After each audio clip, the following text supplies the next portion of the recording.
সেদিন আমরা গেছিলাম একটা বার্থডে পার্টিতে। দাঁড়াও সব প্রথম থেকে বলছি। হাই সবাইকে, আমি শর্মিষ্ঠা। তোমরা সবাই কেমন আছো? আমি মোটামুটি ঠিক আছি। কিছুদিন ধরে তোমাদের সাথে সেরকম কিছু আপডেট দিতে পারিনি, একটু ব্যস্ত থাকার কারণে। আশা করছি সবাই ভালো আছো। এদিন গেছিলাম আমরা একটা বার্থডে পার্টিতে। এখানেই অর্গানাইজ করেছিল, মানে আমার হাজব্যান্ডের একটা ফ্রেন্ডের, মানে বোন হয় আর কি। এই দেখো পুচকিটা মানে ভীষণই মিষ্টি। আমরা যাওয়ার পরেই কিছুক্ষণ পরেই কেক কাটিং হলো। সবাই মিলে বসে এনজয় করলাম, খাওয়া দাওয়া করলাম।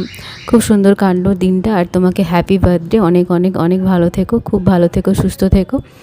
আর এরকম ছোটো ছোটো মিনি ব্লগগুলো তোমরা যদি মানে আমার দেখতে ভালো লাগে তাহলে পাশে থেকো। আমি কিছুদিন পর পর চেষ্টা করি ডেলি আপলোড দেওয়ার, কিন্তু মাঝে মাঝে হয় না, কখনো কাজের ব্যস্ততা, কখনো শারীরিক মানে অসুস্থতা, সেই জন্য হয়ে ওঠে না। তোমাদের যদি আমাদের এই ভিডিওগুলো ভালো লাগে পাশে থেকো। দেখা হচ্ছে পরের কোনো ভিডিওতে। আজ তাহলে আসি।